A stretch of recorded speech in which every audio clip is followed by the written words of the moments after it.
హల్లెలూయా. దేవునికి మహిమ కలుగును గాక. కొద్దిసేపు మనం దేవుని వాక్యాన్ని విందాం. ఏదైనా వాక్య ధ్యానం కొరకు మొదటి రాజుల గ్రంథం 18వ అధ్యాయం మొదటి 2 వచనాలని మనం చదువుకుందాం. అనేక దినములైన తరువాత 3వ సంవత్సరమందు యెహోవా వాక్కు ఏలియాకు ప్రత్యక్షమై, నేను భూమి మీద వర్షము కురిపింపబోచున్నాను, నీవు వెళ్ళి ఆహాబును దర్శించుమని సెలవీయగా, ఆహాబును దర్శించుటకే ఏలియా వెళ్ళిపోయెను. షోమ్రోనులో ఘోరమైన క్షామము కలిగి ఉండగా. హల్లెలూయా. ఈరోజు 18వ అధ్యాయంలో నుండి కొన్ని విషయాలు మనం నేర్చుకోబోతూ ఉన్నాం. మరి గడిచిన వారాల్లో 17వ అధ్యాయపు చరిత్రని మనం ముగించుకున్నాం. మరి 18వ అధ్యాయము కూడా చాలా శ్రేష్టమైనటువంటి పాఠాలు దీంట్లో ఉన్నాయి. దీన్ని 5 భాగాలుగా మనం చేసుకుని ధ్యానించగలిగితే ఇందులో ఉన్నటువంటి ఆ శ్రేష్టమైన సంగతులన్నిటినీ మనం నేర్చుకోగలుగుతాం. ఏ విధంగా దీన్ని 5 భాగాలుగా మనం చేయగలుగుతాము అని అంటే, మొదటి భాగంలో ఎవరితో మాట్లాడుతున్నారు అనే విధంగా దాన్ని మనం విభాగించుకోగలిగితే మనకి సులభంగా అర్థం కాగలుగుతుంది అన్నమాట. మొదటి భాగంలో మనం చూస్తే ఆహాబు, ఓబద్యా వారిద్దరి మధ్యలో ఒక సంభాషణ జరిగింది. దేశంలో షోమ్రోనులో ముఖ్యంగా నీళ్ల కరువు ఏర్పడడం వలన ఆ కరువు నుండి తప్పించుకోవడానికి ఏం చేస్తే బాగుంటుంది అనేటువంటి ఆలోచనను వారు చేయడానికి వారిద్దరి మధ్యలో ఒక సంభాషణ జరిగింది. ఆహాబు, ఓబద్యా. ఆ తర్వాత ఓబద్యా ఇద్దరూ కూడా వేరు భాగములుగా ప్రాంతాన్ని విభాగించుకుని నీళ్లను వెతకటానికి వెళ్ళేటప్పుడు ఏలియా ఓబద్యాకి కనిపిస్తాడన్నమాట. అప్పుడు ఏలియాకి ఓబద్యాకి మధ్య మరొక సంభాషణ జరిగింది. అలాగే అది అయిపోయిన తర్వాత ఏలియాకి అలాగే మన ఆహాబుకి మధ్య ఒక సందర్భం జరిగింది. మళ్ళీ వాళ్ళిద్దరి మధ్యలో ఒక చిన్న సంభాషణ. అది 3వ భాగం. ఇక 4వ భాగంలో ఏలియాకును అలాగే బయలు ప్రవక్తలు, అషేరాదేవి యొక్క ప్రవక్తలు 850 మంది ఉన్నారు మొత్తం ఇద్దరు కలిసి. వారికి ఏలియాకును మధ్య జరిగినటువంటి ఒక సంభాషణ మనకి 4వ భాగంలో కనబడుతుంది అన్నమాట. ఇక 5వ భాగంలో ఏలియాకును ఆయన శిష్యుడు ఒక ఆయన ఉన్నాడు, ఆయనకి మధ్య జరిగినటువంటి ఒక సంభాషణ.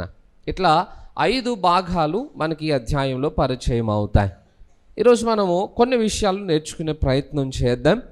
మొట్టమొదటిగా మనం చదువుకున్న మొదటి వచనంలో చూస్తే, అనేక దినములైన తర్వాత 3వ సంవత్సరమందు దేవుడు మరలా ఏలియాకు ప్రత్యక్షమై ఏలియాతో మాట్లాడుతున్నటువంటి మాట, నువ్వు వెళ్ళి ఆహాబును దర్శించు అని దేవుడు ఏలియాకు తెలియజేశాడట. ఎందుకు దేవుడు ఏలియాని ఈ విధమైనటువంటి ఉద్దేశంతో పంపించబోతున్నాడు అని అంటే, అక్కడ రాయబడింది, నేను మరలా భూమి మీద వర్షమును నేను కురిపించబోచున్నాను గనుక నువ్వు వెళ్ళి అహాబును దర్శించము అని తెలియజేశాడట. ఇప్పుడు ఎవరు ప్రార్థన చేశారని దేవుడు తన హృదయాన్ని మార్చుకోవడానికి ఇష్టపడ్డాడు? అక్కడ ఎవరు ప్రార్థన చేసినట్టుగా కనబడలేదు.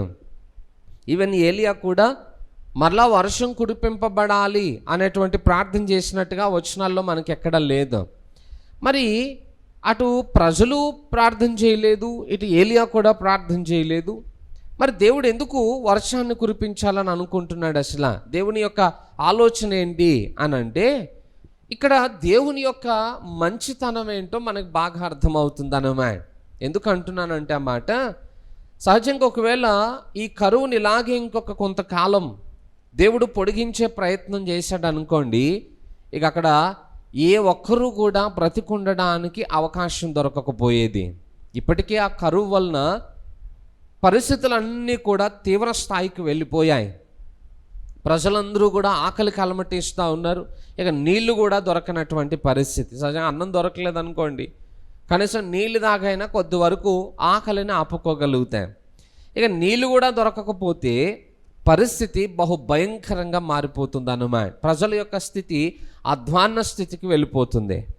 ఇక అందుకే ప్రజలు కఠినంగా ఉన్నారు. వాళ్ళు ఎవరూ మారు మనస్సును పొందకపోయినా ఇక దేవుడే వారి పక్షముగా కనికరం చూపించి ఆ ప్రజలను సంరక్షించటానికి, తిరిగి వారిని మరలా కాపాడుకోవడానికి ఎవరు అక్కడ ప్రార్థన చేయకపోయినా తిరిగి మరలా దేవుడే జోక్యం చేసుకుని ఆ ప్రజలను కనికరించాలి అని అనుకున్నాడట.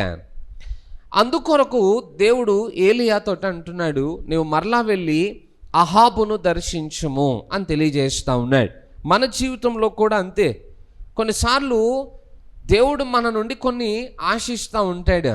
అంటే మనలో మార్పు కలగాలనో, లేదా మన జీవితాలు వాక్యానికి అనుకూలంగా మార్చబడాలనో, మనం ఏ విషయంలో అయితే దేవునికి అవిధేయతను చూపిస్తున్నామో దాంట్లో నుండి మనం బయటకు రావాలనో దేవుడు కొన్ని పరిస్థితులను మన జీవితంలో అనుమతిస్తాడు. ఏదైనా ఒక పరిస్థితి మన జీవితంలో రాగానే మనం వెంటనే మెలకువతోటి ఆ సిచ్యువేషన్స్లో నుండి బయటకు వస్తూ మన జీవితాన్ని మార్చుకునే ప్రయత్నం చేశామనుకోండి, దేవుడు మన మీద కనికరం చూపించడం మొదలు పెడతాడు. అది సహజ సిద్ధమైన పద్ధతే. కానీ కొన్నిసార్లు మనం కఠినంగానే ఉంటాం, మార్పు పొందడానికి ఇష్టపడము. దేవుడు మన లోపం విషయమై ఎన్ని సూచనలను తెలియజేసినా, ఎన్ని హెచ్చరికలను కలుగు చేసినా మనం మాత్రం వాటిని గ్రహించటానికి కూడా ఇష్టపడం. అలాగే కఠినంగా ఉన్నప్పటికీ కూడా కొన్నిసార్లు దేవుడు మన పక్షంగా కృప చూపించి కాస్త మళ్ళీ టెంపరేచర్ తగ్గించే ప్రయత్నం చేస్తాడన్నమాట. ఎందుకంటే అదే టెంపరేచర్ ఉంచాడు అనుకోండి, మన జీవితాలు నాశనం అయిపోతాయి. అందుకే దేవుడు కాస్త మళ్ళీ వేడిని తగ్గించి మన జీవితంలో కృప చూపించి మనల్ని మరలా ప్రేమ చేత మార్చుకునేటువంటి ప్రయత్నాన్ని కూడా దేవుడు చేస్తూ ఉంటాడు అన్నమాట. ఇక అలాగని చెప్పి ఎడుదిరిగి ఆయనే మారతాడంటే ఇంక మన పద్ధతిలో వెళ్ళిపోతే అయిపోతుంది కదా అని అనుకుంటారేమో.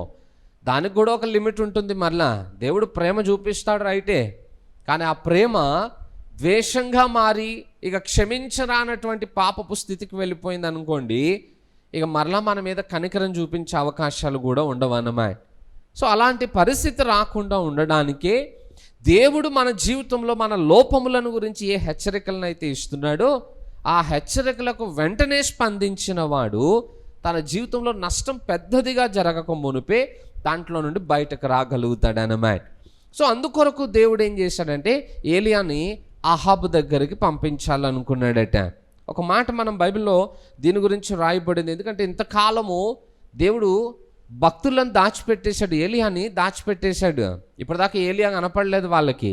ఇప్పుడు ఏలియాకి దేవుడు చెప్పేదాకా ఏలియా ఆ స్థలంలో నుండి కదలలేదు. మనం గడిచిన కొన్ని రోజుల నుండి ఇదే మాట చెప్పుకుంటూ వస్తున్నాం. దేవుడు మనల్ని ఏ స్థలంలో ఉంచాడో అదే మనకు ఆశీర్వాదకరమైన స్థలం. దేవుడు మరలా అక్కడ నుండి వెళ్ళమని చెప్పేంత వరకు మనం కదలడానికి అవకాశం లేదు. ఇజ్రాయేలీయుల జీవితం మనం చూస్తే ఇజ్రాయేలీయులను దేవుడు 40 సంవత్సరాలు అరణ్యములోనే తిప్పాడట. ఒక చోట వాళ్ళు ఆగారనుకోండి, లేదా ఒక చోట నుండి వాళ్ళు బయలుదేరి వెళ్ళారనుకోండి, దానికి ఒక కారణం ఉంటుంది. ఏంటా కారణం అంటే దేవుడట ఇజ్రాయేలు ప్రజలను కనానుకు నడిపించే యాత్రలో ఉన్నప్పుడు పగలు వారికి ఎండ తగలకుండా మేఘస్తంభమును దేవుడు ఏర్పాటు చేశాడట.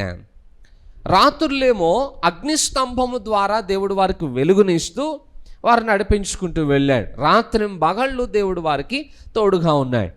ఇప్పుడు వాళ్ళు ఒక స్థలంలో నుండి ఇంకొక స్థలానికి ప్రయాణం చేయాలి అని అంటే మొదట మేఘం కదలాలి. మేఘం కదిలిన తర్వాత అప్పుడు ఇశ్రాయేలు ప్రజలందరూ కూడా వారి సామాను సర్దుకుని అప్పుడు వారి యాత్రను ఆరంభించాలి. సింపుల్ ఏంటనంటే మేఘం కదిలినప్పుడే వీళ్ళు కదలాలి, మేఘం ఆగిపోయినప్పుడు వీరు ఆగిపోవాలంతే. ఇది నాకు నచ్చలేదు, ప్రయాణం ఆలస్యం అయిపోతుంది, ఇన్ని రోజులు అయిపోయింది, నేను ముందే వెళ్ళిపోతానంటే నువ్వు వెళ్ళిపోవాలంతే. దేవుని మేఘం నీ ఒక్కడి కోసం కదలదనమా. అంటే నీకు ఇష్టమైనట్టు ఆయన నడుచుకోడు, ఆయనకి ఇష్టమైనట్టుగా మనమే మన జీవితాలను మార్చుకుని నడవగలిగితేనే మనకు ఆశీర్వాదం. ఇజ్రాయేలీలు అందరూ ఆ మేఘమును బట్టే వారి ప్రయాణాన్ని కొనసాగించటమైనా లేదా ఆపివేయడమైనా జరిగేదనమా. ఏలియా జీవితంలో కూడా అదే చూస్తున్నాం. దేవుడు ఎక్కడికి వెళ్ళమంటున్నాడో అక్కడికి వెళ్తున్నాడు, ఎంత కాలం ఉండమంటున్నాడో అంత కాలం ఉంటున్నాడు. మరలా బయలుదేరమన్నప్పుడే ఏలియా ఆ స్థలంలో నుండి బయలుదేరుతున్నాడు అన్నమాట. అదే కొంతమంది కాళ్ళకి చక్రాలు ఉంటాయి, వాళ్ళు ఒక స్థలంలో స్టాండర్డ్గా నిలబడరు అన్నమాట, అటు ఇటు తిరుగుతూనే ఉంటారు, ఒక చోట స్టేబుల్గా ఉండరు వాళ్ళు. సహజ ఏలియా కూడా చక్రాల అలవాటు ఉంది, ఆయన కూడా ఓ చోట నిలబడే వ్యక్తి కాదు. కానీ ఆయన బయలుదేరాలన్నా ఒక చోట నిలవబడాలన్నా అది కూడా దేవుని చిత్త ప్రకారంగానే అన్ని చేసుకుంటూ వెళ్ళేవాడు అనమాట. సో మన లైఫ్లో మనం నిజంగా దేవుని కార్యాలు చూడాలన్నా, దేవుని ఆశీర్వాదం మనం అనుభవించాలన్నా, మనం కూడా దేవుని యొక్క స్వరాన్ని వింటూ అడుగులు వేయగలిగితే మన జీవితంలో కూడా మేలు పొందగలిగేటువంటి అవకాశాలు ఉంటాయని మనం గ్రహించగలగాలి. యెషయా గ్రంథం చూడండి, 30వ అధ్యాయంలో ఇదే మాట రాయబడి ఉంటుంది. యెషయా గ్రంథము 30వ అధ్యాయం 20-21 వచనాలు. ప్రభువు నీకు క్లేశాన్న పానములనిచ్చును, ఇక మీదట నీ బోధకులు దాగి ఉండరు, నీవు కనులార నీ బోధకులను చూచెదవు. మీరు కుడితట్టైనను ఎడమతట్టైనను తిరిగినను ఇదే త్రోవ, దీనుడు నడువుడి అని నీ వెనుక నుండి ఒక శబ్దము నీ చెవులకు వినబడును. చాలు. ఇప్పుడు దాకా దేవుడు ఏలియాను ఏం చేశాడట? ఇక మీదట నీ బోధకులు దాగి ఉండరు. ఇప్పుడు దాకా ఏలియాను దాచిపెట్టేశాడు దేవుడు. ప్రజలకే కనబడలేదు, రాజుకి కనబడలేదు అన్నమాట. ఇప్పుడు దేవుడు ఏలియాను మరలా ప్రజల మధ్యలోనికి తీసుకుని వస్తున్నాడు. అయితే దేవుడు పలుకుతున్న మాట ఏంటంటే, ప్రభువు నీకు క్లేశాన్న పానములనిచ్చును, ఇక మీదట నీ బోధకులు దాగి ఉండరు, నీవు కన్నులారా నీ బోధకులను చూసేదవు. అంటే ఇంతకాలము మీకు ఏర్పడిన ఆధ్యాత్మిక కరువును మరలా తీర్చడానికి దేవుడు సేవకులను ప్రజల మధ్యలోనికి పంపించబోతూ ఉన్నాడట.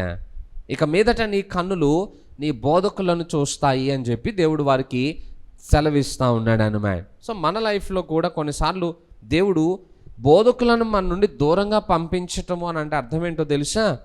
మన జీవితాలు శ్రమకు అప్పగింపబడడం అని అర్థం. ఎందుకంటే ఏ ప్రాంతంలో అయితే దేవుని సేవకుడు ఉండడో ఆ ప్రాంతము నష్టపోయినట్లే. ఏ ప్రాంతంలో అయితే దేవుని సేవకుడు ఉండడో ఆ ప్రాంతము దేవుని యొక్క శిక్ష కొరకు అది సిద్ధపరచబడుతున్నట్లే. అది బాగా గ్రహించకపోతే మన జీవితాలు నష్టపోతాయి. ఒక సేవకుడు ఉన్నాడు అని అంటే ఆ ప్రాంతమును దేవుడు కాపాడుతాడు, దేవుని సన్నిధి అక్కడ ఉంటుంది. ఇప్పుడు సొదొమ గొమొర్రా ప్రాంతాలని దేవుడు నాశనం చేయకుండా కాస్త ఆలస్యం చేయడానికి గల కారణం ఎవరు? లోతు, ఆయన కుటుంబం. దేవదూతలు అంటున్నారు, అయ్యా నువ్వు ఈ ప్రాంతాన్ని విడిచిపెట్టి వెళ్ళేంత వరకు కూడా మేము ఇక్కడ ఏం చేయలేము అని అన్నారు. ఎందుకు? ఆ నీతిమంతుడు అక్కడ ఉన్నాడు కాబట్టి, ఆ నీతిమంతుడిని బట్టి ఆ ప్రాంతాలు కాపాడబడ్డాయి. కొద్ది కాలం వరకు శిక్ష తప్పించబడింది. ఇక ఆ పట్టణాలను దేవుడు నాశనం చేయాలనుకున్నప్పుడు ఆయన బయటకు తీసుకుని వచ్చేసిన తర్వాత అప్పుడు అక్కడ శిక్ష విధించబడింది అన్నమాట. సో ఈరోజు మన లైఫ్లో కూడా మనం నేర్చుకోవాల్సిన పాఠం అదే. ఒక సేవకుడు ఒక ప్రాంతంలో ఉన్నాడు అని అంటే ఇక ఆ సేవకుని యొక్క ఉనికి ఆ ప్రాంతానికి ఆశీర్వాదకరము అని మనం గ్రహించగలగాలి. సరే, ఇప్పుడు ఏలియాని దేవుడు అహాబును దర్శించమని తెలియజేశాడు. ఇప్పుడు అక్కడ స్టోరీ నడుస్తూ ఉంది. ఎక్కడ ఈ స్టోరీ అంతా? ఇప్పుడు ఏలియా ఎక్కడున్నాడు? సారెపతు అనే ప్రాంతంలో, ఆ గ్రామంలో ఉన్నాడు ఇప్పుడు ఏలియా. దేవునితోటి అక్కడ సంభాషణ జరుగుతుంది. ఏలియాతోటి దేవుడు చెప్తున్నాడు వెళ్ళి అహాబును దర్శించమని. అదే టైంలో షోమ్రోనులో ఇంకొక ఆలోచన జరుగుతుంది, ఇంకొక ప్రయత్నం జరుగుతుందట. 2వ వచనం చూడండి. అహాబును దర్శించుటకే ఏలియా వెళ్ళిపోయాను. షోమ్రోనులో ఘోరమైన క్షామము కలిగి ఉండగా అహాబు తన గృహ నిర్వాహకుడకు ఓబద్యాను పిలిపించెను. ఈ ఓబద్యా యెహోవా యందు భయభక్తులు గలవాడే. యెజబేలు యెహోవా ప్రవక్తలు నిర్మూలము చేయుచుండగా గుహలో 50 మందిగా 100 దాచి అన్నపానములు ఇచ్చి వారిని పోషించెను. అహాబు దేశంలోని ఉదకదారులన్నిటినీ నదులన్నిటినీ చూడబోయి పశువులన్నిటినీ పోగొట్టుకొనకుండా గుర్రములను కంచరగాడిదలను ప్రాణములతో కాపాడుటకై మనకు గడ్డి దొరుకునేమో తెలుసుకొనమని ఓబద్యాకు ఆజ్ఞ ఇచ్చాను. ఇప్పుడు ఓబద్యా మనకి పరిచయం అవుతున్నాడు. ఈ ఓబద్యా ఎవరట? అహాబు రాజు దగ్గర గృహ నిర్వాహకుడిగా పనిచేస్తూ ఉన్నాడు. అంటే ఆయన ఇంటి మీద అధికారిగా అన్ని బాధ్యతలను చేపట్టి అన్నింటినీ సమకూర్చి ఆ ఇంటి యొక్క అవసరాలన్నింటిలో కూడా ఓబద్యా తన బాధ్యతను కొనసాగిస్తూ అన్నిటినీ సమకూర్చేటువంటి పనిని ఆయన చేస్తూ ఉన్నాడు అన్నమాట. ఈ ఓబద్యాను గురించి కూడా మనం కొన్ని పాఠాలు నేర్చుకోవాలి. ఓబద్యా అనేటువంటి పేరుకు అర్థం ఏంటంటే యెహోవా యొక్క సేవకుడు అని అర్థం. ఓబద్ అని అంటే సేవకుడు అని అర్థం ఇస్తుంది అన్నమాట హిబ్రూ ఆ భాషలో. యాహ్ అనే పదము యెహోవా అనే పదానికి సూచనకి ఇవ్వబడింది అన్నమాట. ఓబద్యాహ్ అని అంటే యెహోవా యొక్క సేవకుడు అని అర్థం.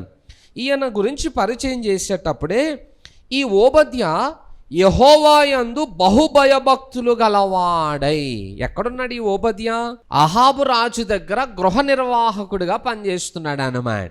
అక్కడుండి కూడా యెహోవా యందు బహుభయభక్తులు గలవాడై. ఎప్పటి నుండి భయభక్తులు కలిగి ఉన్నాడో కూడా 12వ వచనంలో రాయబడి ఉంది చూడండి. నీ దాసుడనైన నేను బాల్యము నుండి యెహోవా యందు భయభక్తులు నిలిపిన వాడను. ఎప్పటి నుండి భయభక్తులు కలిగి ఉన్నాడట ఈయన?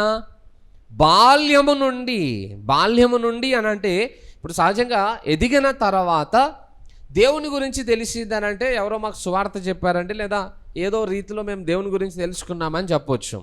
ఇక బాల్యము నుండి అతడు దేవుని యందు భయభక్తులు కలిగి ఉన్నాడు అని అంటే ఎవరి ద్వారా ఆ భక్తి వచ్చి ఉండొచ్చు? ఇక వేరే అవకాశం లేదు, తల్లిదండ్రుల నుంచి రావడమే.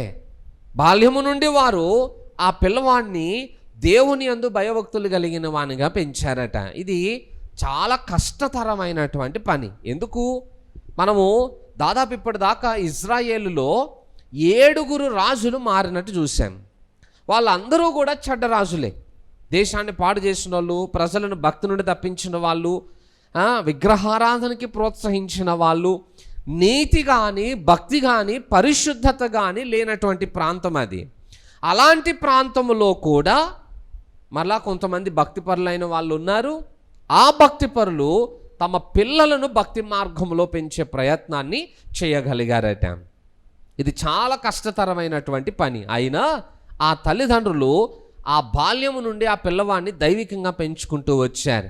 అతడు భవిష్యత్తులో దేవుని కొరకు ఒక గొప్ప సేవకుడు కావాలి అనేటువంటి ఆశ చేత ఆయనను దేవుని కొరకు సేవకునిగా ఏర్పాటు చేసే విధంగా ఆయనను పెంచుకుంటూ వచ్చారట. ఒక భక్తుడు అంటాడు ఏంటనంటే, ప్రతి తల్లిదండ్రులు తమ పిల్లలను గనక వారు కొంచెం శ్రద్ధ కలిగి చిన్నప్పటి నుండి వారు దైవికమైన మార్గంలో పెంచే ప్రయత్నం చేయగలిగితేనట దేవుని సేవకులకు వారి యొక్క బాధ్యత విషయంలో కాస్త విరామం దొరుకుతుందట. ఎందుకనంటే ఇప్పుడు సువార్త అనేది అన్యజనుల కంటే కూడా క్రైస్తవ కుటుంబాల్లో ఎక్కువగా చెప్పాల్సి వస్తూ ఉంది. ఇగో యేసు ప్రభు దగ్గరికి రండి, ఆయన నమ్ముకోండి, ఆయన రక్షకుడు అనే సువార్త ఇప్పుడు క్రైస్తవ కుటుంబాల్లో ఉన్న ప్రజలకు చెప్పాల్సి వస్తుందట. ఒకవేళ తల్లిదండ్రులే బాధ్యతను తీసుకుని చిన్నప్పటి నుండి తమ పిల్లలను క్రమశిక్షణలో పెంచగలిగే ప్రయత్నం చేస్తే సేవకుడు ఆ సమయాన్ని అన్యజనుల మధ్యలో పరిచర్య చేయడానికి వినియోగించవచ్చు. ఆ సమయం అంతటిని వారి కొరకు కేటాయించే అవకాశాలు ఉన్నాయి. ఎందుకంటే ఇప్పుడు ఇంటిని దిద్దుకుని బయట ఊరిని దిద్దే ప్రయత్నం చేయాలి. ఓ పక్క ఇల్లు పాడైపోతుంది అనుకోండి, ఇక ఊరిని ఉద్ధరించే ఉపయోగం ఏముంది? సో ఇంటిని బాగు చేయాలనంటే ఖచ్చితంగా ఆ బాధ్యతను తల్లిదండ్రులు తీసుకోగలగాలట. ఎందుకంటే పిల్లలు ఎప్పుడు తల్లిదండ్రులతోటే ఉంటారు కనుక వారిని క్రమశిక్షణలో పెంచే ప్రయత్నం చేయగలిగితే సేవకులకు చాలా సమయం తగ్గుతుందన్నమాట. నిజంగా ఓబద్యా తల్లిదండ్రులు ఆ గొప్ప పనిని వారు చేయగలిగారు. ఇంకొక గొప్ప విషయం ఏంటనంటే, ఈ ఓబద్యా ఎక్కడ పని చేస్తూ ఉన్నాడట? అహాబు రాజు ఇంట్లో. ఏ స్థలములోనైతే యెహోవా పేరు వినబడకూడదు, ఏ స్థలములో అయితే యెహోవా యొక్క భక్తులు అనేవారు ఉండటానికి వీలు లేదు అని చెప్పి ఈ ప్రవక్తలందరినీ నాశనం చేస్తూ ఉన్నారో ఆ ఇంటి వారి మధ్యలోనే దేవుడు తన కొరకు సేవ చేయు వారిని ఏర్పాటు చేశాడట. అద్భుతం చూడండి.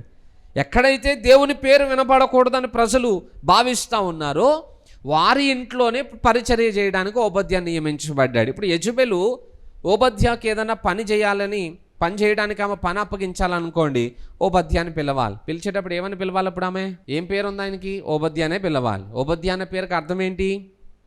యెహోవా సేవకుడా ఇట్రా.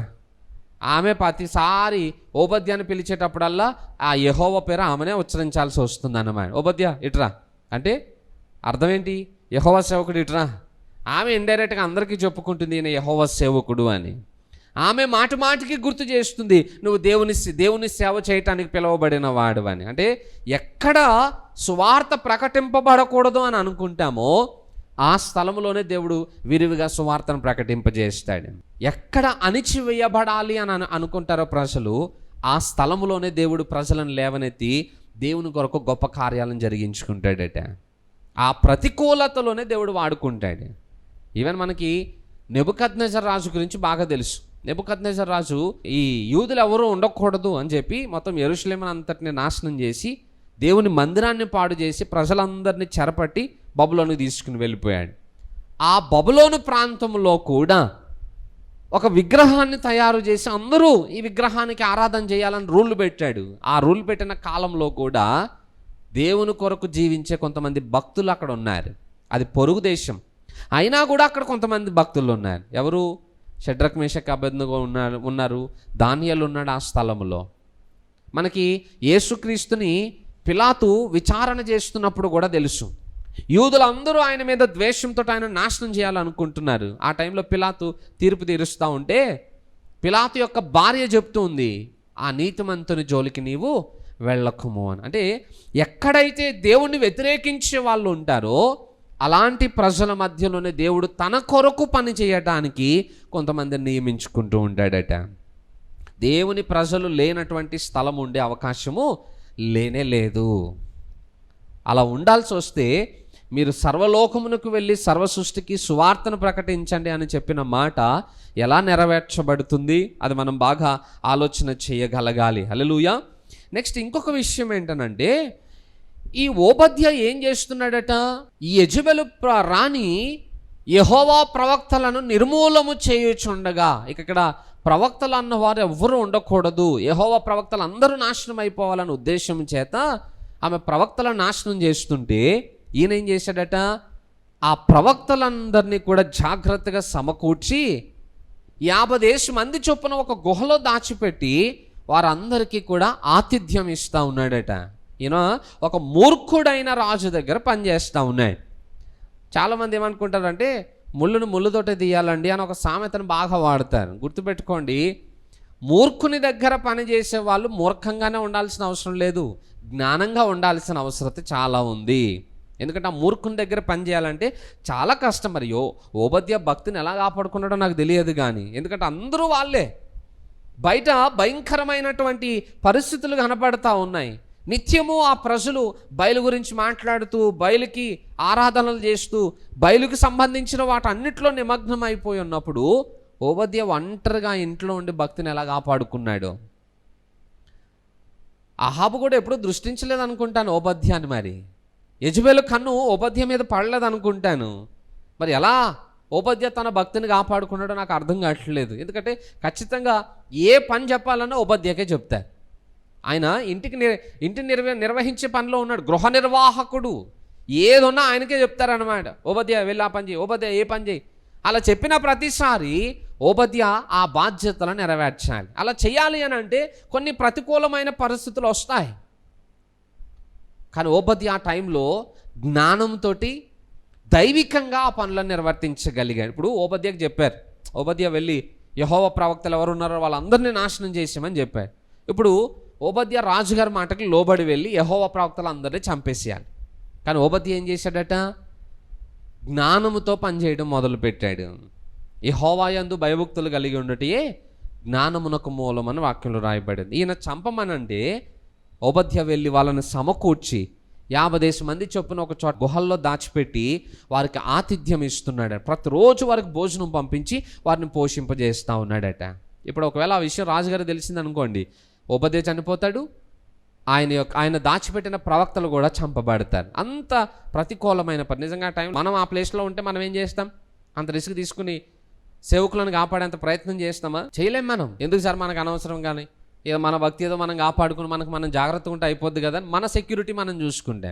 కానీ ఓబద్య తన ప్రాణములకు తెగించి యెహోవా ప్రవక్తలను ఆయన కాపాడడం మొదలు పెడుతున్నాడు. ఎందుకు కాపాడుతున్నావయ్యా అని అంటే, అయ్యా దేశం బాగుపడాలంటే వాళ్ళు దేశంలో ఉండాలి, దేశము క్షేమంగా ఉండాలంటే యెహోవా ప్రవక్తలు దేశంలో ఉండాలి, ప్రజలు మారు మనస్సును అందాలంటే దేవుని సేవకులు ప్రపంచంలో ఉండాలి లేదా దేశంలో ఉండాలి.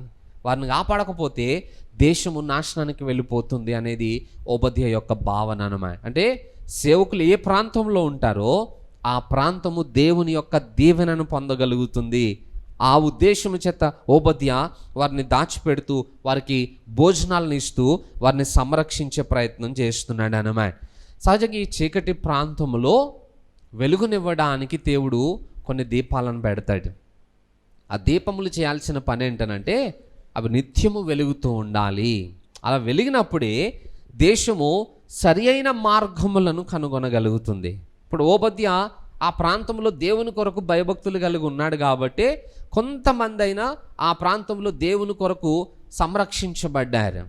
ఒకవేళ ఓబద్య కూడా భక్తిహీనుడు అనుకోండి, పరిస్థితులన్నీ కూడా కఠినంగాను ప్రతికూలంగాను మారిపోయే అవకాశాలు ఉండేవి. సో ఈరోజు మన లైఫ్లో కూడా మనల్ని దేవుడు ఒక స్థలంలో వెలగడానికి పెట్టాడు అని అంటే మన డ్యూటీ వెలుగుతూ ఉండడమే. ఆ వెలుగులోనే ప్రజల జీవితాలు మార్చబడతాయి.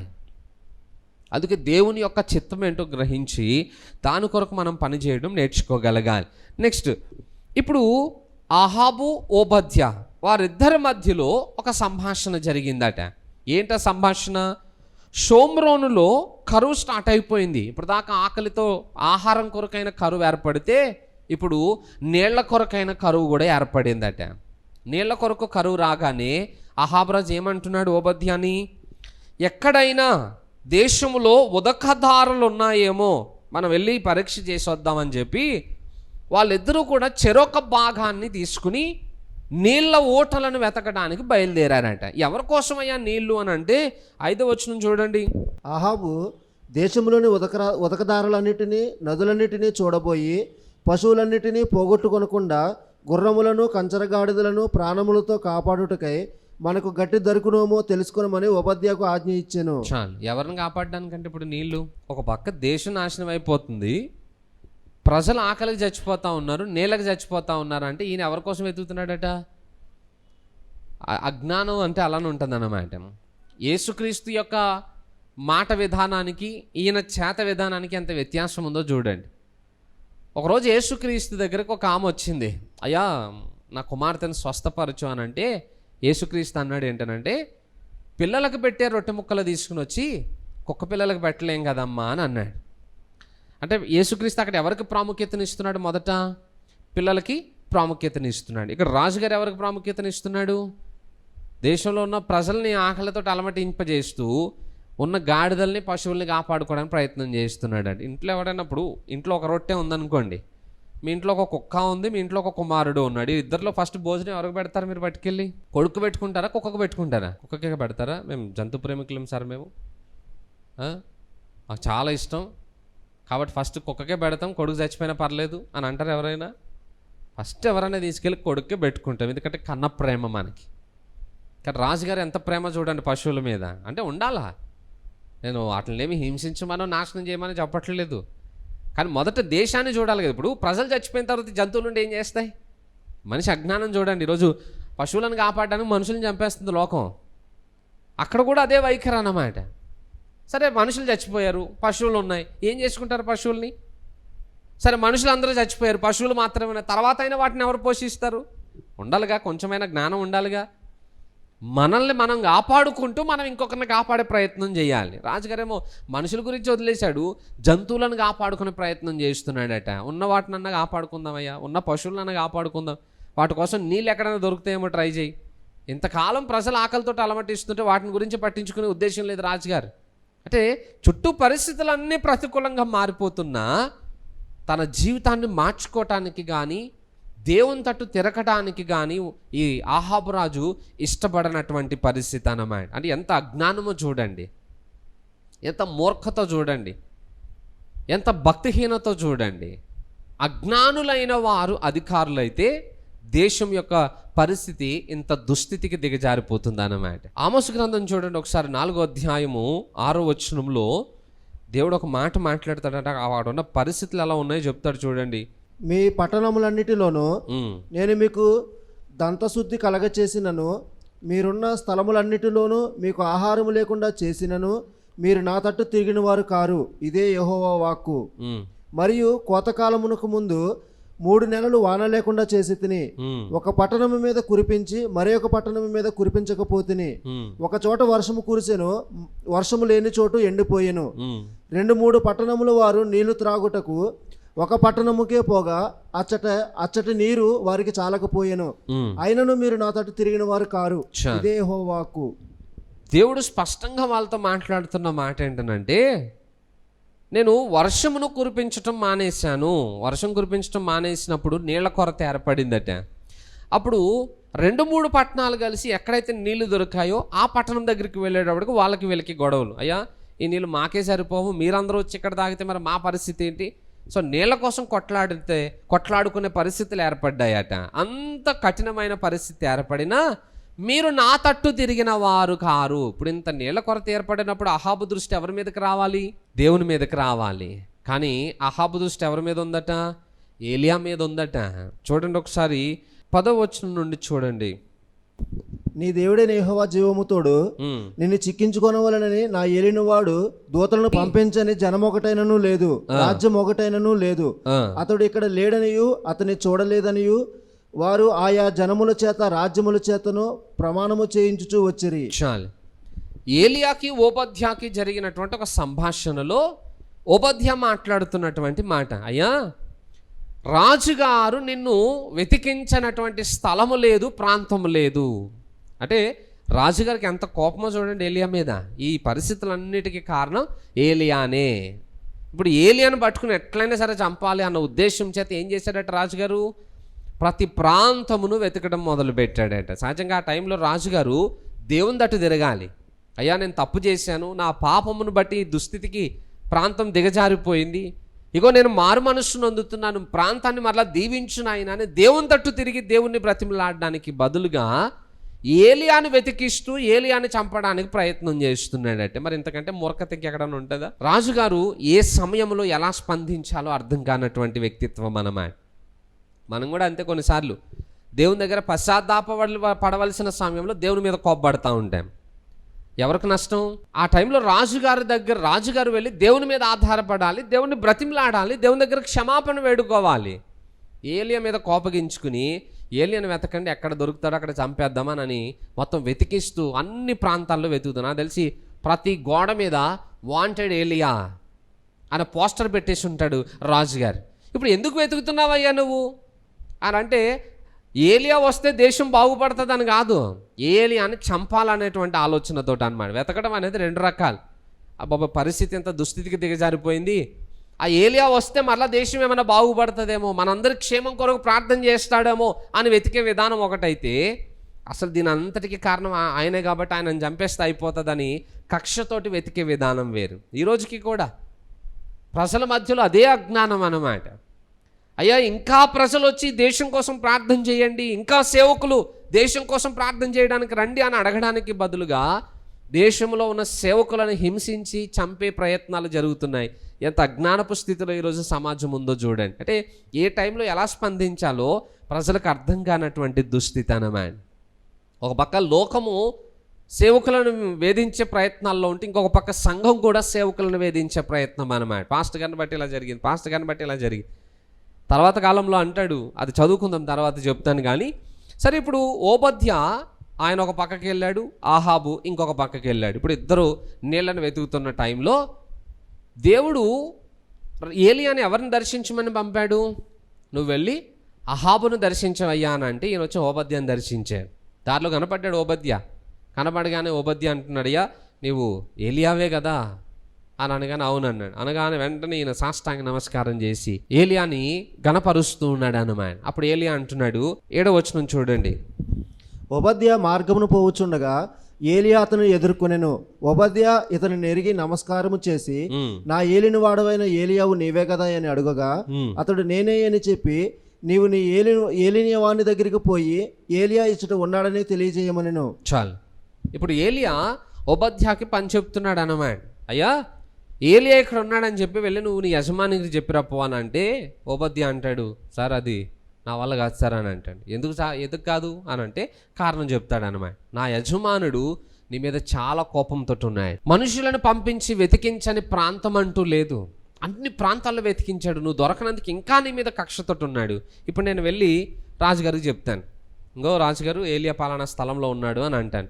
పోనీ నువ్వు ఇక్కడ ఉంటావా స్థిరంగా అని అంటే నువ్వు ఉండే మనిషివి కాదు. నేను వెళ్ళి రాజుగారిని తీసుకుని వచ్చి ఇక్కడికి వచ్చేటప్పటికి దేవుని ఆత్మ నిన్ను ఎక్కడి నుండి ఎక్కడికి తీసుకెళ్ళిపోతుంది ఎవరికి అర్థం కాదు. నువ్వు ఏ టైంలో ఏ స్థలంలో ఉంటావో ఎవరికీ తెలియదు. తీరా రాజుగారు నేను ఇక్కడికి వచ్చిన తర్వాత నువ్వు ఇక్కడ కనపడలేదు అనుకో, రాజుగారు ఏం చేస్తాడు? ఇప్పుడు నన్ను చంపేస్తాడు. దొరికినప్పుడు నువ్వు చంపడం మానేసి పోస్ట్ మ్యాన్ డ్యూటీ చేసుకుంటూ వచ్చావా అంటే ఏలియా నువ్వు ఒకటైపోయారా, ఏలియా మీద నీకు ప్రేమ కలిగిందా అని చెప్పి ఇప్పుడు ఆయన నన్ను చంపుతాడయ్యా. నేను బాల్యం నుండి భయభక్తులు కలిగిన వాడిని, నేను చేసిన మంచి పనులు వినలేదా, ప్రవక్తలని యెజెబెల్ చంపేస్తుంటే 100 మందిని నేను ఇద్దరు 50 మందిని వేసి ఒక గుహలో నేను పోషిస్తా ఉన్నా. ఇంత మంచి పనులు చేసేటోడిని నన్ను తీసుకెళ్ళి అహాబు దగ్గర చంపే ప్రయత్నం చేస్తున్నావు కదా అని చెప్పి ఓబద్య బ్రతిమలా అడ్డం మొదలు పెడతాడు అన్నమాట. సారెపతి విధురాల్ని నీళ్ళు తీసుకురమ్మానగానే ఆమె ఏం చేసింది? ఒక్క మాట అయినా మారు మాట్లాడిందా? డైరెక్ట్గా వెళ్ళి నీళ్ళు తీసుకుని వచ్చే ప్రయత్నం చేసింది. కానీ ఈ ఓబద్య వెంటనే లోబడి పని చేయట్లేదు. మంచోడే, బాల్యం నుండి భయభక్తులు కలిగిన వాడే, కానీ కొన్ని విషయాల్లో భయపడతా ఉన్నాడు అన్నమాట. అక్కడ నిజానికి విశ్వాసం ఉంచితే బాగుండేది, కానీ పాప కొంచెం భయం స్టార్ట్ అయిపోయింది. అయ్యా నా వల్ల కాదని అంటే ఏలియా అంటున్నాడు, యెహోవా జీవంతోడు నేను ఈరోజు ఖచ్చితంగా ఆహాబును దర్శించబోతున్నాను అని చెప్తే అప్పుడు ఓబద్య వెళ్ళి సమాచారం చెప్తున్నాడు అన్నమాట. మన లైఫ్లో కూడా మనం దేవుణ్ణి బాగానే ఆరాధన చేస్తాం. ఏలియాకి నమస్కారం బాగానే చేశాడు ఓబద్య, కానీ ఏలియా మాట వినడానికి ఇష్టపడట్లేదు. మనం కూడా దేవుణ్ణి బాగానే ఆరాధిస్తాం, పాటలు పాడమంటే పాటలు పాడతాం, ఆరాధన చేయమంటే ఆరాధన చేస్తాం, కానీ దేవుని వాక్యానికి లోబడే విషయానికి వచ్చేటప్పటికి ఇన్ని సాకులు చెప్తాం. వాక్యానికి లోబడకపోతే మనం చేసే ఆరాధనలు, మనం పాడే పాటలు దేవునికి ఇంపైనవిగా ఉండవు. పాటలు పాడడంలో గొప్ప ఉంది, పాడతాం, అందరం పాడతాం. వాక్యానికి లోబడితే కదా జీవితాలు మారేవి, వాక్యానికి విధేయతను చూపిస్తే కదా పరిస్థితులు మార్చబడేవి. కానీ వాక్యానికి లోబడే మనసు మనకు ఉండదు. సాకులు చెప్తాం, ప్రభు అందుకు లోబడలేదు, ఇందుకు చేయలేదు, ఎన్ని చెప్పినా అవేవి కూడా కన్సిడర్గా దేవుడు తీసుకోలేడు. విధేయతలోనే ఆశీర్వాదం అని గడిచిన అధ్యాయంలో చాలాసార్లు మనం జ్ఞాపకం చేసుకుంటూ వచ్చాం. ఇక ఓబద్య ఎట్టకెళ్ళకి వెళ్ళి ఆహాబునికి సమాచారం తెలియజేశాడు అనమాట. ఇది కూడా మంచి పని కొరకే, ఎందుకంటే డైరెక్ట్గా ఏలియానే వెళ్ళి ఆహాబుని దర్శించాడు అనుకోండి, కోపంలో చంపేసేటాడేమో. ఇప్పుడు మధ్యలో ఒక మీడియేటర్ వెళ్ళి మళ్ళీ ఆహాబ్ వచ్చి ఏలియాని దర్శించే లోపల కాస్త కోపం చల్లారుండొచ్చు. రావడంతో చంపే ప్రయత్నం చేయలేదు, కానీ ఏలియా మీద నేరారోపణ చేయడం మొదలు పెట్టాడట. ఏమని? రావడంతో ఇజ్రాయేలు ప్రజలందరినీ హింసించువాడవు నీవే కదా అని అంటాడు. చూడండి, ఆహాబు ఏలియాను చూచి ఇజ్రాయేలు వారిని శ్రమ పెట్టువాడు నీవే కావాయని అతనితో అనగా అతడు నేను కాను, యెహోవా ఆజ్ఞలను గైకొనక బయలుదేవతను అనుసరించు నీవును నీ తండ్రి ఇంటి వారును ఇజ్రాయేలు వారిని శ్రమ పెట్టువారై ఉన్నారు. చాలు, రావడంతో నిందలేసుకుంటూ వస్తున్నాడు అనమాట. ఎవరు? అహాబు రాజు ఏలియా దగ్గరకు వస్తూ అసలు ఇజ్రాయేలుని శ్రమ పెట్టేవాడు నీవే కదా అని అంటే ఏలియా అంటున్నాడు, ఎవరు శ్రమ పెడుతున్నారయ్యా? ఇక ఆ ప్లేస్లో లోకల్ లాంగ్వేజ్లో మాట్లాడాలంటే అసలు ఈ నష్టం అంతటికి కారణము నువ్వు చేసిన పాపం. మీ అని బీప్ సౌండ్ వస్తుంది చూసారా? ఎప్పుడైనా విన్నారా? అలాగా కొన్ని మాట్లాడుకోవడానికి డైలాగ్స్ వచ్చేటప్పుడు బీప్ సౌండ్ పెడతారు అన్నమాట. ఇప్పుడు ఏలియా కూడా లోకల్ లాంగ్వేజ్లో మాట్లాడుతూ వస్తే ఆ బీప్ సౌండ్ పెట్టాల్సి వస్తుంది అక్కడ. ఏమని? నువ్వు తప్పు చేసావు, మీ ఇంటి వాళ్ళు తప్పు చేసి, ఇంకా దానికి కొంచెం మనకు తెలుసు కదా ఆ భాష. కానీ ఏలియా అంటున్నాడు, చాలా పద్ధతిగా మాట్లాడుతున్నాడు, నీవును నీ ఇంటి వారును చేసిన పాపమే. అసలు ఏలియా మీద నేరారోపణ చేస్తున్నాడు. ఎందుకంటే అహాబు దృష్టిలో ఏలియా ప్రార్థన చేయబట్టే వర్షం ఆగిపోయింది, ఏలియా ప్రార్థన చేయబట్టే కరువు స్టార్ట్ అయింది, ఏలియా ప్రార్థన చేయబట్టే దేశంలో ఇంత నష్టం కలిగింది అని అంటే అసలు ఏలియా ప్రార్థన చేయడానికి కారణం ఎవరు? మరి దాన్ని లెక్కలోకి తీసుకోరు చాలామంది. అంతే, పాస్టర్ గారు ఇక మీరు చేయబట్టే మాకు ఇట్లా అయింది, చర్చికి రాబట్టే ఇట్లా జరిగిందని పాస్టర్ల మీదను దేవుని మీదను నేరారోపణ చేసేటోళ్ళు చాలామంది ఉంటారు. నేను అంటాను, పాస్టర్లు ఏం చేస్తారు, దేవుడు ఏం చేస్తారు చెప్పండి? చర్చి చాలామంది వస్తున్నారుగా, మరి అందరికీ జరగట్లేదు, నీకెందుకు జరుగుతుంది? అందరి విషయంలో దేవుడు మేలు చేస్తున్నప్పుడు నీకెందుకు శిక్షణ విధిస్తున్నాడు? ఉండాలిగా, కొంచెమైనా ఆలోచించాలిగా, మేలుకొలుపు రావాలిగా. అబ్బే ఆ టైంలో కోపమా? అందుకే అన్నాను, అహాబు ఎప్పుడు ఎలా స్పందించాలో అది తెలిసినోడు కాదు. వెళ్ళి బ్రతిమలాడడానికి బదులుగా ఏలియాని చంపాలనుకుంటున్నాడట. స్టిల్ ఈ రోజుకి కూడా అదే జరుగుతుంది కదా. మరి అయ్యో మేము చేసిన పాపములను బట్టి కదా ఈ శిక్ష వస్తుంది, మా లోపములను బట్టే కదా దేవుడు మా విషయంలో కఠినంగా ఉన్నాడు, మా మనవులను ఆలకించట్లేదు అని ఆలోచించడానికి బదులుగా ఇక వాళ్ళ మీద వీళ్ళ మీద నేరారోపణలు చేసి వాళ్ళని వీళ్ళని తిట్టి వాళ్ళ కోపం జల్లార్చుకుని తృప్తి పడే భక్తులు కొంతమంది ఉంటారట. ఎలాంటాను, ఏలియా చేసింది ఏం లేదు, ఏలియా చేసిందల్లా ప్రజల యొక్క క్షేమము కొరకే. కానీ అహాబు రాజుకి అది అర్థం కావట్లేదు. దేశాన్ని పాడు చేసింది ఆయన, దేశాన్ని నాశనానికి నడిపిస్తుంది ఆయన, కానీ ఆ గ్రహింపు లేకుండా తన జీవితాన్ని దేవునికి వ్యతిరేకంగా మార్చుకుని అడుగులు వేస్తూ ఉన్నాడు అన్నమాట. హల్లెలూయా. ఇక ఏలియా మాట అనగానే వెంటనే ఏలియా అహాబుతో చెప్తున్నాడు, సరే ఇప్పుడు నిజమైన దేవుడు ఎవరో తెలుసుకుంది, నీ దగ్గర ప్రవక్తలు ఉన్నారు కదా, వాళ్ళందరినీ తీసుకునిరా పైకి. కర్మెలు పర్వతం మీద ఇప్పుడు పోటీ అన్నమాట. ఎవరెవరికి పోటీ? 450 మంది బయలు ప్రవక్తలు, 400 మంది అషేరాదేవి ప్రవక్తలు, అహాబు రాజు, యెజెబెలు రాణి, మొత్తం ఇజ్రాయేలు ప్రజలందరూ ఒక పక్కన ఉన్నాడు. ఏలియా ఒక్కడ మాత్రమే ఇంకొక పక్కన ఉన్నాడు అన్నమాట. ఇప్పుడు దేశం అంతటి మధ్యలో ఒక గొప్ప పోటీ. వరల్డ్ కప్ జరుగుతుంది అప్పుడప్పుడు, క్రికెట్ వరల్డ్ కప్ అనగానే ఎంతమందికి ఆశ ఉంటుందో. ఇంకా ఆ టైంలో చర్చిలో మీటింగ్ ఉన్నా కూడా మనసు మాత్రం ఇంటికాడ టీవీ దగ్గరే ఉంటుంది అనమాట. ఎవరు ఎంత కొట్టారు, ఎవడో అవుట్ అయిపోయాడు, స్కోర్ ఎంత, ఓవర్లు ఎన్ని అయినాయి. చర్చిలో కూర్చుకుని కూడా మళ్ళీ అప్పుడప్పుడు ఫోన్ ఓపెన్ చేసి స్కోర్ చూసుకునేటోళ్ళు ఉంటారు. గూగుల్లో డైరెక్ట్ వస్తుంది స్కోర్, వీడియో రాదు కానీ వెంటనే. అంటే వరల్డ్ కప్ అంటే అంత ప్రేమ, ఆ పోటీ అంటే అంత ఇష్టం ప్రజలకి అన్నమాట. ఆ టైంకి ఇంక ఏం పనులు పెట్టుకోకుండా అందరూ టీవీలకు అతుక్కుపోతారు. ఏంటంటాను, వరల్డ్ కప్ కంటే గొప్పవారు జరుగుతుంది. ఎందుకంటే వరల్డ్ కప్లో అటు 11 మంది ఇటు 11 మంది ఉంటారు. కానీ ఇక్కడ సమవుజ్జి లేదు పోటీలో. ఏలియా ఒక్కడే, కానీ దేశం అంతా ఒకవైపు. నేనంటాను ఏలియా ఒక్కడే మనుషుల వైపుగా భూపరంగా చూస్తే, కానీ ఏలియా తరపున ఎవరున్నారు? దేవుడు ఉన్నాడు అన్నమాట. ఇక దేవునికి సమానంగా అవతల ఎవరైనా నిలబడగలుగుతారా? పాసిబిలిటీస్ లేవు. వారు గొప్పగా జరిగింది. ఆ వార్లో ఎవరు గెలిచారనేది వచ్చే వారం మనం నేర్చుకుందాం. మనకు తెలిసిన స్టోరీయే, ఏలియానే గెలిచాడని సింపుల్గా చెప్పేస్తాం. కానీ ఏలియా గెలవక మునుపు పోటీ ఎలా జరిగింది, ప్రజల మనసులో ఎలాంటి ఆందోళన స్టార్ట్ అయింది, ఎవరెవరు ఎంత ప్రయాసపడ్డారు, ఎంత పోరాడారు, వచ్చే వారం విందాం. హల్లెలూయా. ఆ పోటీని దృష్టిలో పెట్టుకుని మనము ఆలోచనలో ఉండాలి. కానీ ఈ వారం మనం నేర్చుకోవాల్సింది ఏంటంటే, ఓబద్యా బాల్యం నుండి భక్తి కలిగిన వాడు, దేవుని కొరకు శ్రమ పడడానికి ఇష్టపడిన వాడు. మనలో ఆ మనస్తత్వం ఉందా? దేవుని కొరకు ఏం శ్రమ పడ్డాం మనం? దేవుని కొరకు ఏం త్యాగం చేశాం? పరిస్థితులు ప్రతికూలంగా ఉన్నప్పుడు దేవుని కొరకు పని చేయడం మనం నేర్చుకోగలిగితేనే మన జీవితాలు దీవించబడతాయి. హల్లెలూయా. నెక్స్ట్, ఏలియా నుండి ఒక పాఠం మనం నేర్చుకున్నాం. ఏలియా దేవుని యొక్క స్వరానికి లోబడుతున్నాడు, దేవుడు చెప్పినట్టుగా చేస్తూ ఉన్నాడు. నెక్స్ట్, ఆహాబు యొక్క మూర్ఖత, మనుషుల క్షేమం కొరకు ఆలోచన చేయకుండా అజ్ఞానంగా ఆయన వ్యవహరిస్తూ ఉన్నాడు. సో వాళ్ళ నుండి మనం నేర్చుకున్నటువంటి ఆ పాఠాలని ఈరోజు మన జీవితంలో కూడా మనం పరీక్షించుకుని, మనలో కూడా ఒకవేళ అలాంటి మూర్ఖత ఆహాబులాగా కనుపరుస్తున్నట్లయితే దాన్ని సరిదిద్దుకునే ప్రయత్నం చేద్దాం. ఒకవేళ మనం కూడా ఓబద్యాలాగా దేవుని యందు భయభక్తులు కలిగిన వారమైతే పరిస్థితులు ప్రతికూలంగా ఉన్న దాన్ని కాపాడుకునే ప్రయత్నం చేద్దాం.